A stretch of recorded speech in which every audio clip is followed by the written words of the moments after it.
Hello friends, welcome back to my channel Gyan Sankalp. तो friends, ये हमारा पॉलिटिकल साइंस का प्रैक्टिस सेशन सीरीज है।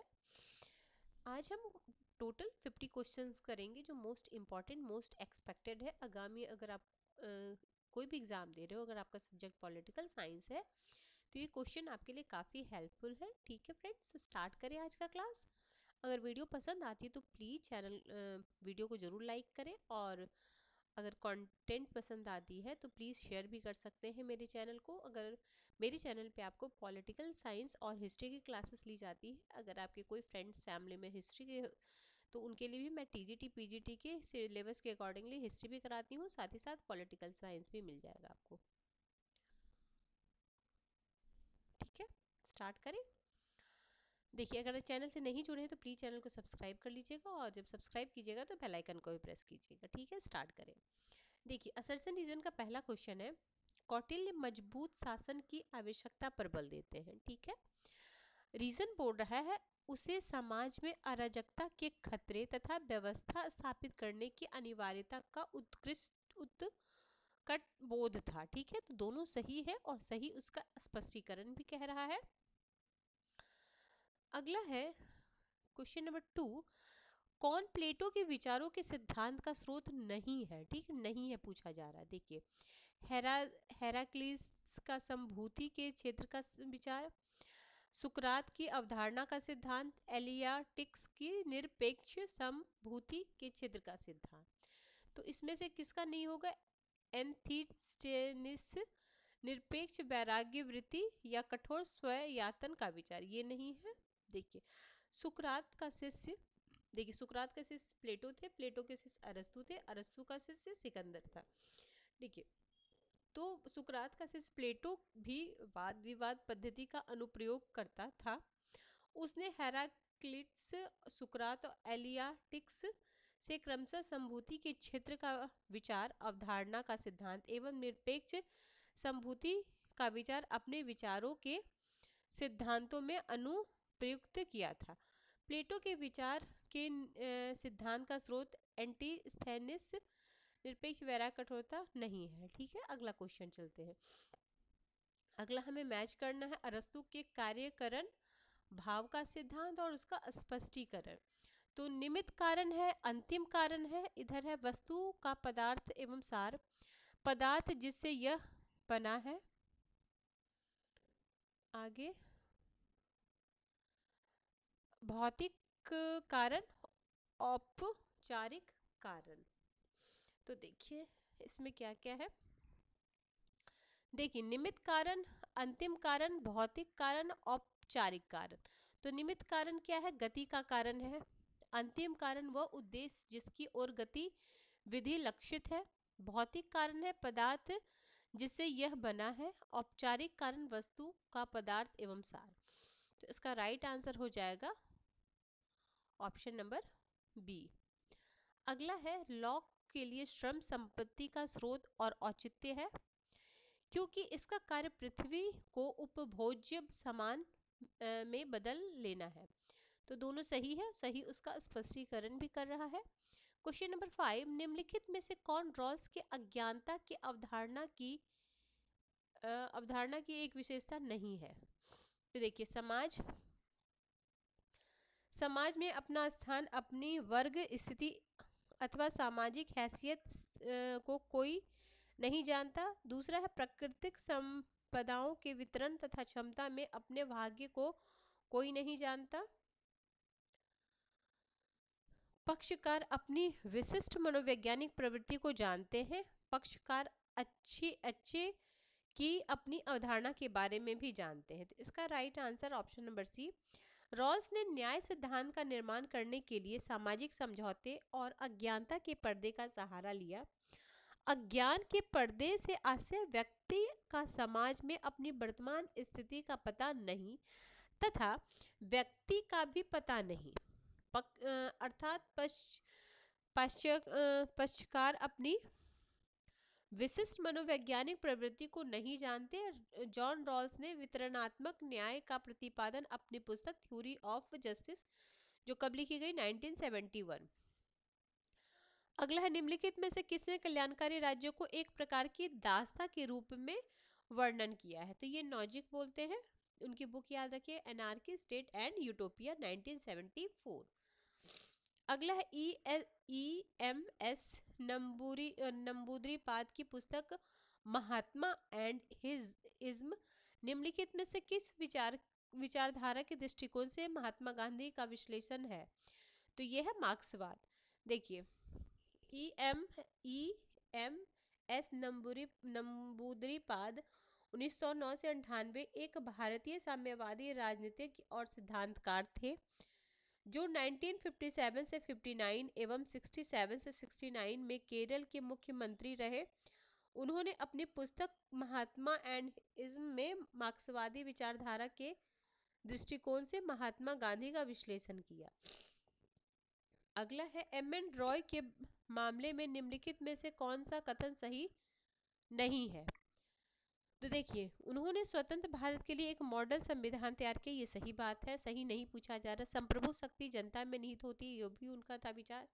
गांव कस्बे एवं शहर में उन जन समितियां गठित, ये भी था। वे संगठित इकाइयों के अलग होने के अधिकार पर सहमत नहीं थे, तो नहीं थे, सहमत थे, तो ये वाला नहीं हो जाएगा। उनकी बुक है न्यू ह्यूमनिज्म अ मैनिफेस्टो 1947। अगला है निम्नलिखित में से यह किसका विश्वास था कि कोई क्रांति तभी सफल होती है जब वह राजनीतिक रहती है तथा समाज तक विस्तारित नहीं होती? तो 9 का राइट आंसर है ये आपका Hannah Arendt, option number C. Hannah Arendt की पुस्तक ऑन रिवॉल्यूशन 1963 याद रखिएगा। आरेंट ने अमेरिकी और फ्रांसीसी क्रांति के स्वरूप में अंतर स्पष्ट किया। आरेंट के अनुसार किसी भी देश में क्रांतिकारी परंपरा की सार्थकता इस बात में है कि लोग अपने सहचरों के साथ स्वतंत्रता कार्रवाई में हिस्सा लेते हुए सार्वजनिक सुख को बढ़ावा दे सके। अगला है तुलनात्मक राजनीति। देखिए, तुलनात्मक राजनीतिक एवं राजनीतिक विश्लेषण निम्नलिखित में कौन सा कथन सही नहीं है? पहला है पारंपरिक राजनीतिक सिद्धांत गुणात्मक है। दूसरा, व्यवहारवादी राजनीतिक सिद्धांत मात्रात्मक है। सी है उत्तर व्यवहारवादी राजनीतिक सिद्धांत गुणात्मक तथा मात्रात्मक दोनों है। डी है उत्तर व्यवहारवादी राजनीतिक सिद्धांत निर्जातीय केंद्रित है, यह विशेष कर पाश्चात्य लोकतंत्र पर ध्यान केंद्रित करता है। तो इसका राइट आंसर है option number C, sorry option number D. तो व्यवहारवादी क्रांति का जन्म रूढ़िवादी जड़ता और दिशाहीनता के कारण हुआ, मतलब इसके अगेंस्ट में हुआ। व्यवहारवादी क्रांति के साथ ही समाज और विश्व अनेक संकटों समस्याओं से घिर गया, जैसे परमाणु का युद्ध का भय, अमेरिका में गृह युद्ध की बढ़ती हुई निरंकुशता, वियतनाम में अघोषित युद्ध, जनसंख्या विस्फोट, प्रदूषण आदि। इस प्रकार उत्तर व्यवहारवादी राजनीतिक सिद्धांत जाति केंद्रित एवं पाश्चात्य लोकतंत्र पर केंद्रित न होकर व्यापक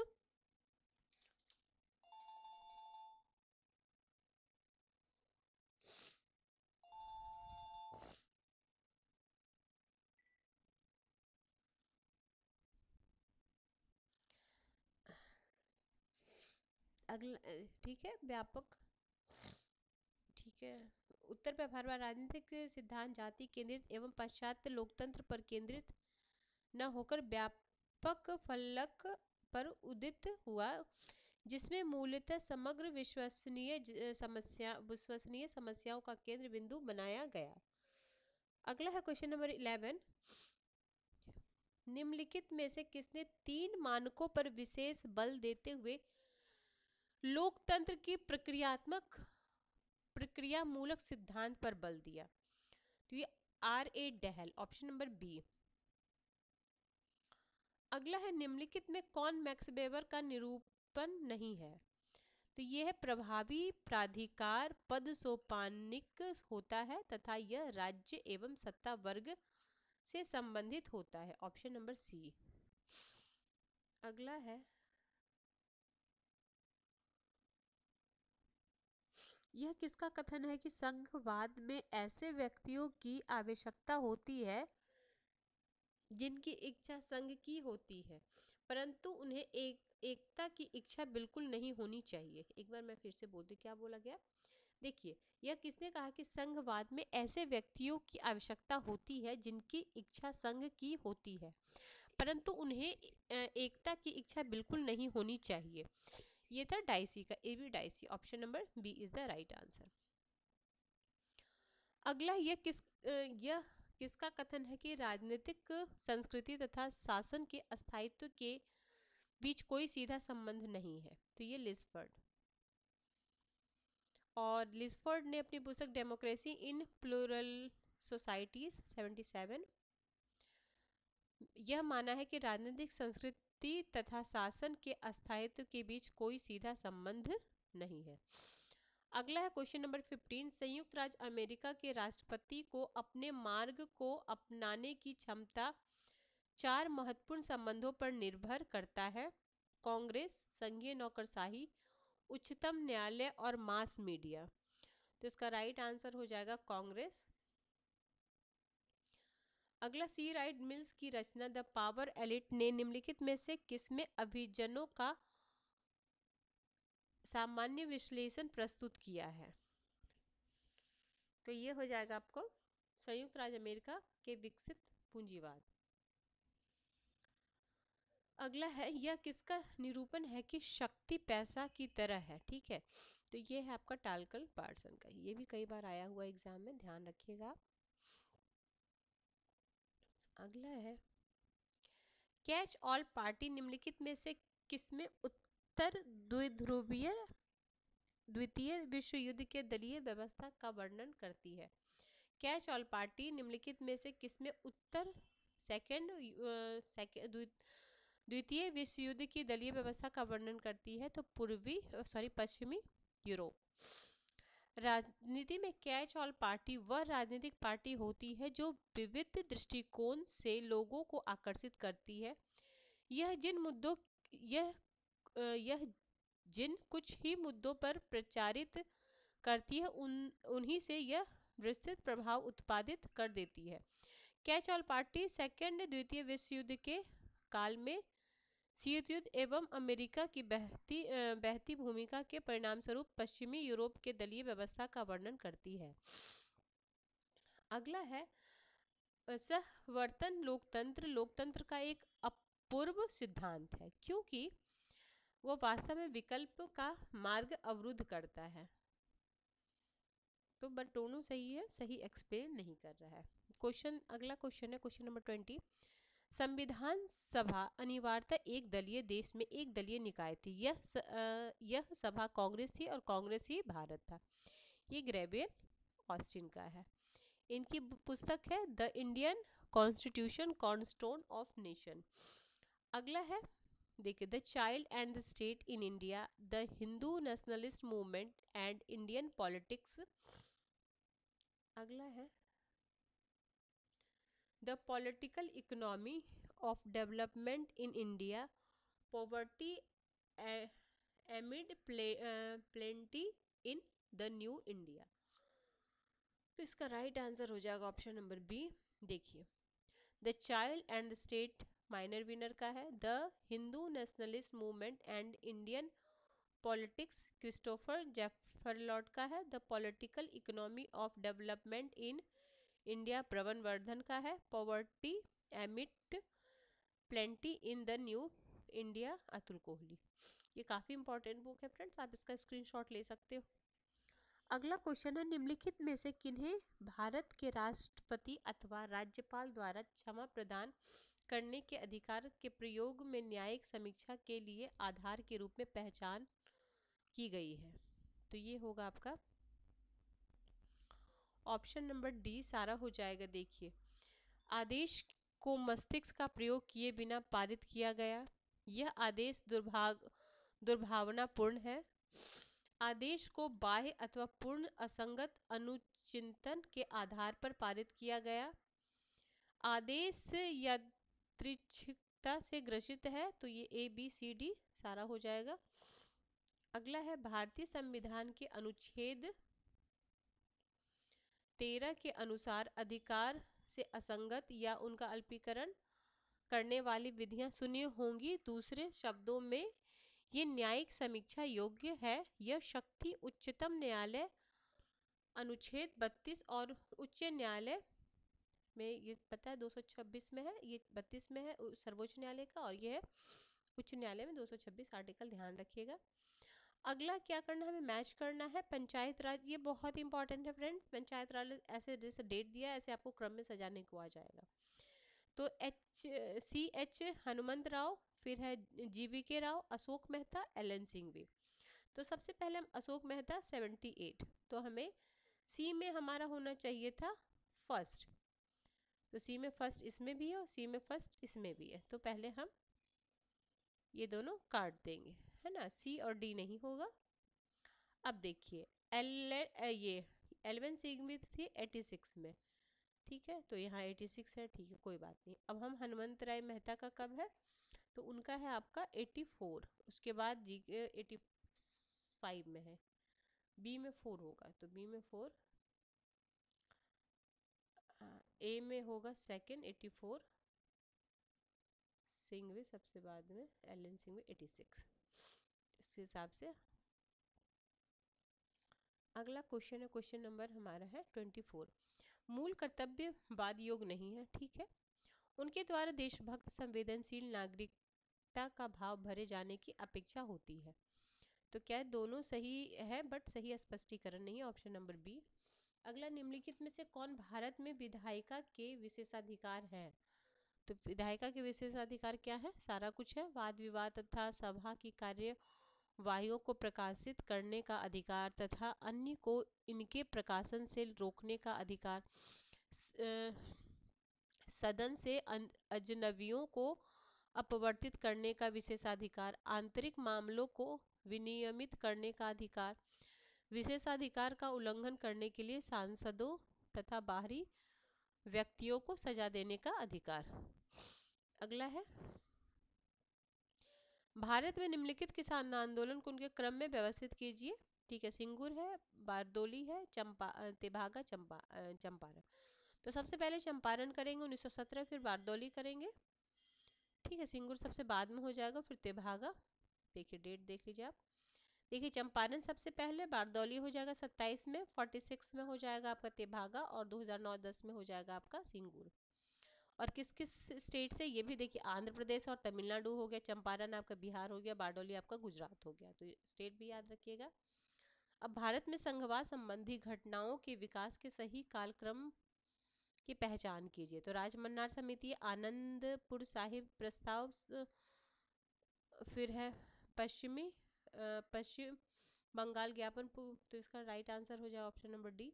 देखिए राजमन्नार है 1969, 73 है, 77 है, 2007 है।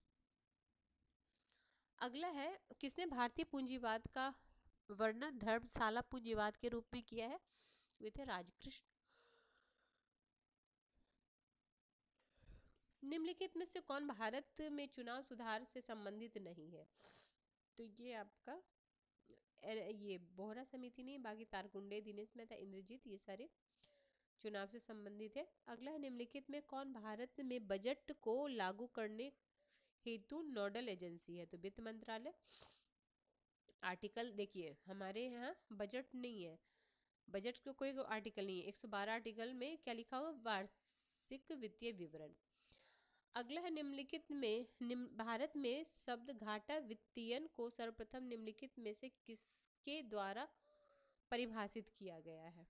ठीक है, तो अब प्रथम पंचवर्षीय योजना वित्त आयोग है, प्रशासनिक सुधार आयोग है, गोरवाला समिति है, तो आई थिंक होगा ऑप्शन नंबर सी ना,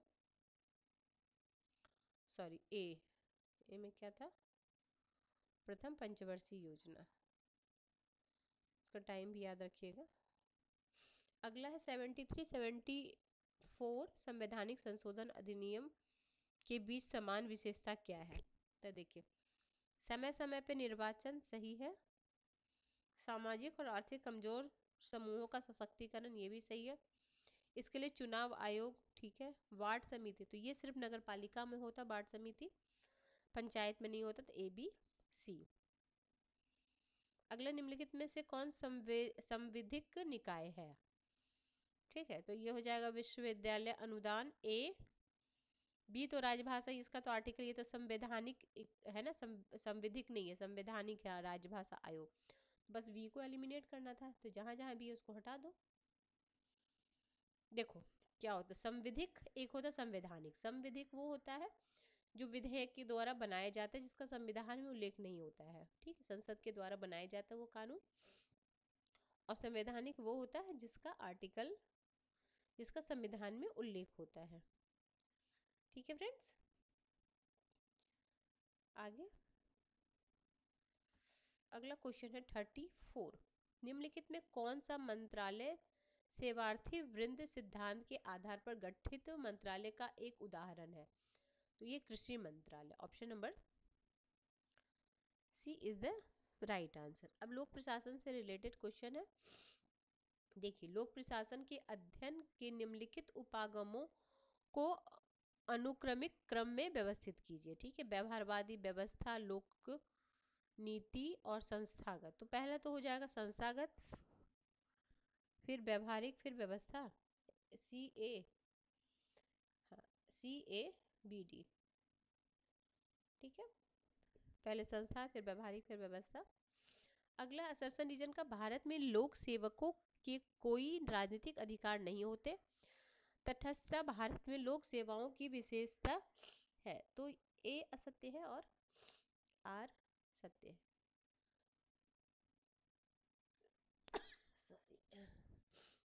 अगला है, निम्नलिखित में से सेकंड प्रशासनिक सुधार आयोग ने भारत में नागरिक केंद्रीय प्रशासन में अवरोध के रूप में पहचान किया है।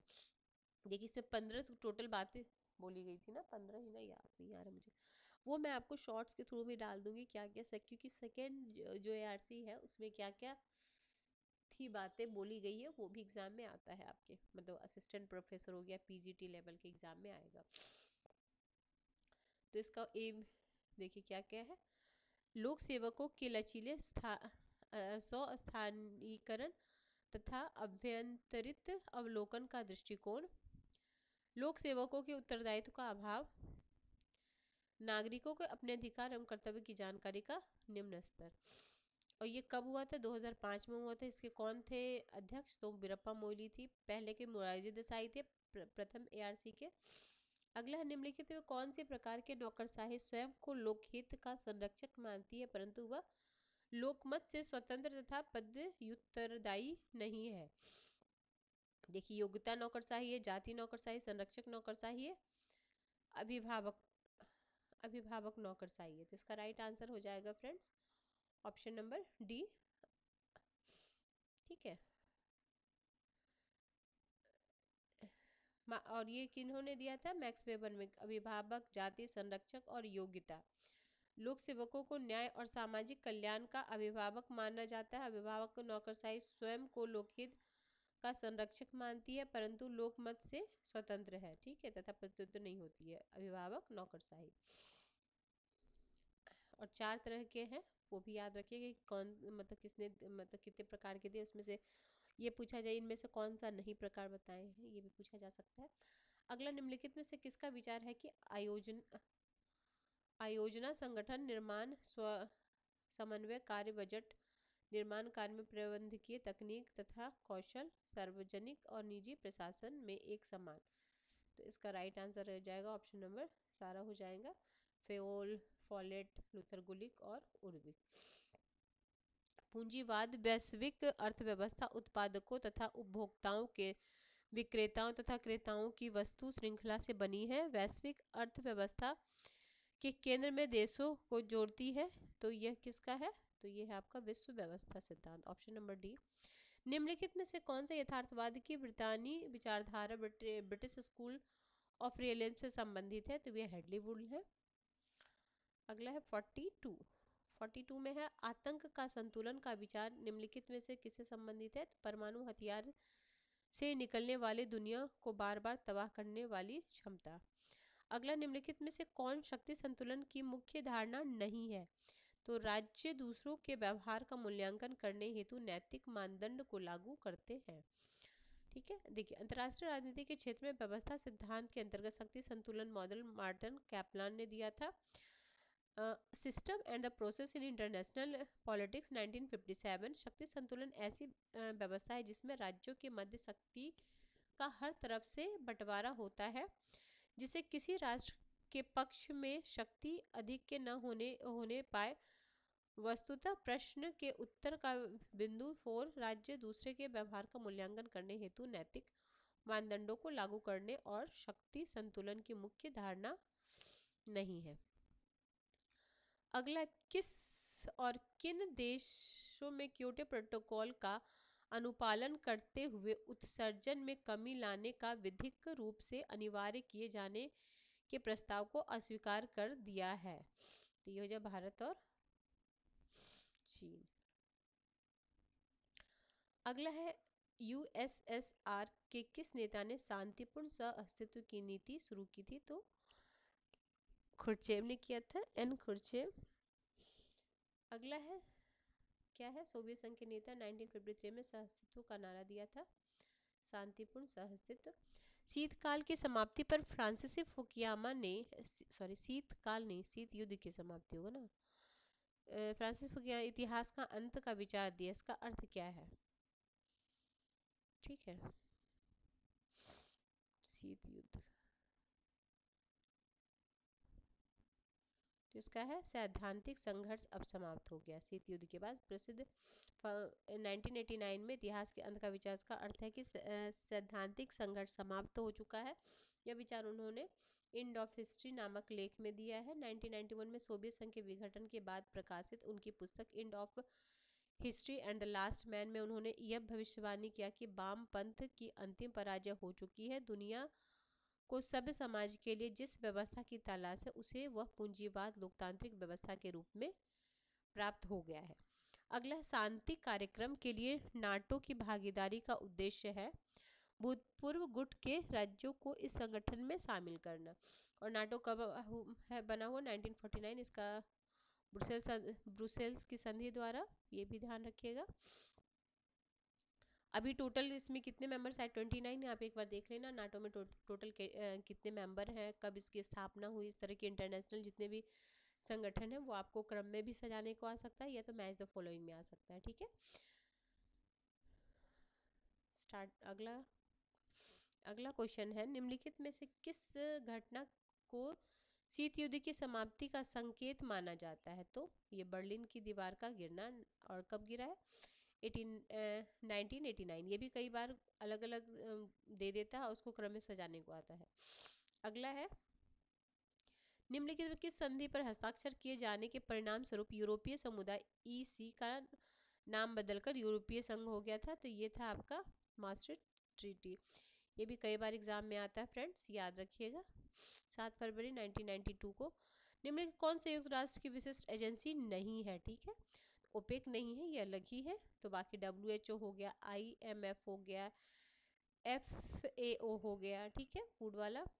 ठीक है फ्रेंड्स, तो आज हम, और ओपेक कब बना है? Organization of petroleum exporting countries, तो 73 में। तो ठीक है फ्रेंड्स, आज हम most important most expected 50 question किए हैं। अगले क्लास में मैं और भी बेहतरीन क्वेश्चन लेके आऊँगी आपके लिए। किसी वजह से ये चैनल हेल्प कर रहा है प्रिपरेशन में तो जरूर चैनल को सब्सक्राइब कर लीजिएगा, और जब सब्सक्राइब कीजिएगा तो बेल आइकन को भी प्रेस कीजिएगा, ताकि जब भी मैं वीडियो डालूंगी आगे तो आपको नोटिफिकेशन मिल जाएगा। ठीक है फ्रेंड्स, मिलते हैं हम नेक्स्ट वीडियो में। Till then bye bye, keep watching, keep sharing.